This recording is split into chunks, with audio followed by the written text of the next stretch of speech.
അപകടത്തിൽ കൊല്ലപ്പെട്ട ബിന്ദുവിന്റെ മൃതദേഹം Muttuchira holy ghost mission hospital മോർച്ചറിയിലേക്ക് ഇപ്പോൾ എത്തിച്ചിരിക്കുകയാണ്. നജ്മ തബ്ഷീറ, ഇപ്പോൾ ബിന്ദുവിന്റെ മരണം അത് രാഷ്ട്രീയമായി മുതലാക്കാനാണ് പ്രതിപക്ഷം ശ്രമിക്കുന്നത് എന്നാണ് CPM പ്രതിനിധി ഡോക്ടർ ഷിജു ഖാൻ പറയുന്നത്. CPM ഇപ്പോൾ ഇതിനെ സംയമനത്തോടുകൂടി കാണുന്നു. അതിനോടുള്ള പ്രതികരണങ്ങൾ, അതിനെ മനുഷ്യത്വപരമായി സമീപിക്കേണ്ടതിനെ കുറിച്ചൊക്കെയാണ് ഡോക്ടർ ഷിജു ഖാൻ പറയുന്നത്. പക്ഷേ യഥാർത്ഥത്തിൽ ബിന്ദുവിന്റെ മരണത്തിന് ഉത്തരവാദി ആര് എന്ന ചോദ്യത്തിന് ഉത്തരം കിട്ടിയോ?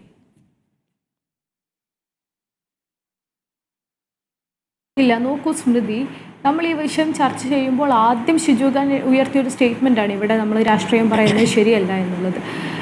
ഈ സാധാരണഗതിയിൽ അധികാരമുള്ളവൻ്റെ പ്രിവിലേജാണ് ഇവിടെ ഇപ്പോൾ രാഷ്ട്രീയം പറയുക അരുത് എന്ന വാചകം. ആ അധികാരമില്ലാത്തവന്, അത്ര തന്നെ പ്രിവിലേജ് ഇല്ലാത്തവന് 24 മണിക്കൂറും രാഷ്ട്രീയം പറഞ്ഞേ മതിയാവും. ജനിക്കുമ്പോഴും മരിക്കുമ്പോഴും രാഷ്ട്രീയം പറഞ്ഞുകൊണ്ടിരിക്കേണ്ടി വരും. നോക്കൂ, ഇപ്പം നമ്മൾ കണ്ട ദൃശ്യങ്ങൾ, ചാണ്ടി ഉമ്മൻ ആ മൃതദേഹം കൊണ്ടുപോകുന്ന വണ്ടിക്ക് മുന്നിൽ നിന്ന് ഒരു സ്റ്റേറ്റ്മെൻറ്റ് കൊടുക്കാൻ ചാണ്ടി ഉമ്മൻ അദ്ദേഹത്തിന് വേണ്ടി പോലുമല്ല, ഈ മരിച്ചു കിടക്കുന്ന ബഹുമാനപ്പെട്ട സഹോദരിയുടെ ഒരു ബന്ധു അദ്ദേഹത്തിന് ഒരു സ്റ്റേറ്റ്മെൻറ്റ് കൊടുക്കണമെന്ന് ആവശ്യപ്പെട്ടതിന് പോലീസുകാർ അവരെ വലിച്ചഴക്കുന്ന ദൃശ്യം നമ്മളിപ്പോൾ ലൈവായി നമ്മുടെ ദൃശ്യങ്ങളിൽ കാണുകയുണ്ടായി. എന്തിനാണ് അവർ കൊടുക്കുന്ന സ്റ്റേറ്റ്മെൻറ്റിനെ പോലും പോലീസിനെ ഉപയോഗിച്ച് അവർ അവിടെ നിന്ന് മാറ്റുന്നത്? അങ്ങനെ ഒരു സ്റ്റേറ്റ്മെൻറ്റ് പോലും മാധ്യമങ്ങളിൽ പ്രത്യക്ഷപ്പെടരുത്, ജനങ്ങളുടെ മുന്നിലേക്ക് പോകരുത് എന്നവർ തർക്കിക്കുന്നത്, എന്നവർ വാശി പിടിക്കുന്നത്. അവർ വീണ്ടും ആവർത്തിക്കുന്നുണ്ട്. അവർ പറയാൻ ആഗ്രഹിക്കുന്നത് ഇനിയുള്ള ആ കുഞ്ഞുങ്ങളുടെ ഭാവിയെക്കുറിച്ചാണ്, അവർക്ക് കിട്ടേണ്ടുന്ന സഹായങ്ങളെക്കുറിച്ചാണ്.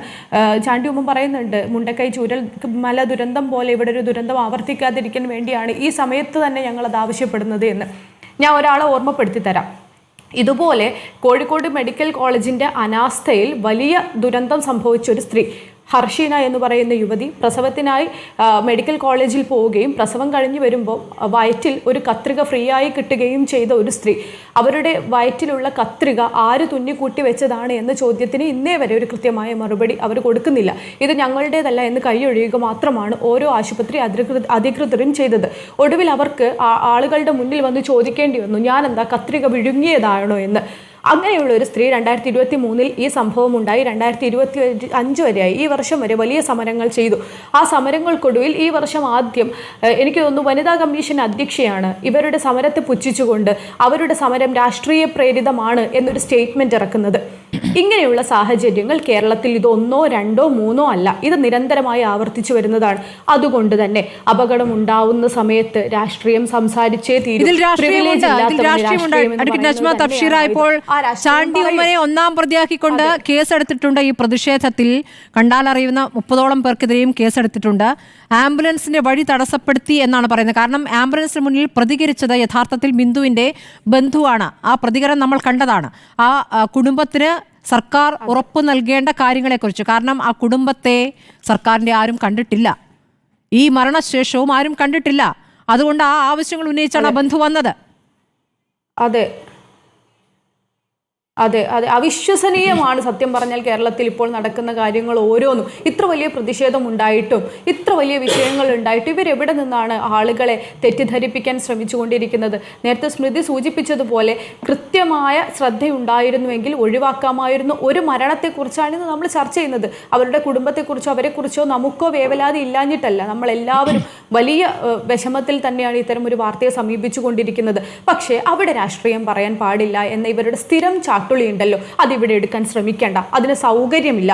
കേരളത്തിലെ യുവജനം, കേരളത്തിലെ പൊതുജനം നിരന്തരമായിട്ട് ഇതിൻ്റെ മുകളിൽ രാഷ്ട്രീയം പറയുക തന്നെ ചെയ്യും. കാരണം മന്ത്രി വഴിതിരിച്ചു വിട്ട ഒരു സ്റ്റേറ്റ്മെൻറ്റിൻ്റെ മുകളിൽ തന്നെയാണ്, അവരുടെ അശ്രദ്ധ കൊണ്ട് തന്നെയാണ്, 100% അവരുടെ അശ്രദ്ധ കൊണ്ട് തന്നെയാണ് ആ ഹോസ്പിറ്റലിൽ ആ ശുചിമുറി ഉപയോഗിക്കുന്ന, ആ മുറി ഉപയോഗിക്കുന്ന രോഗികളുണ്ട് എന്ന് കൃത്യമായി അറിഞ്ഞിട്ടും അവിടെ ഒരു തിരച്ചിൽ നടത്താൻ അവിടെയുള്ള സേനകൾ തയ്യാറാവാതിരുന്നത്.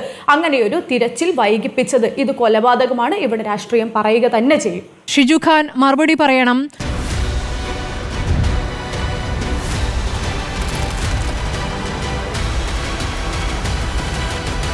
ഡിബേറ്റ് വിത്ത് സ്മൃതി പരുത്തിക്കാട്.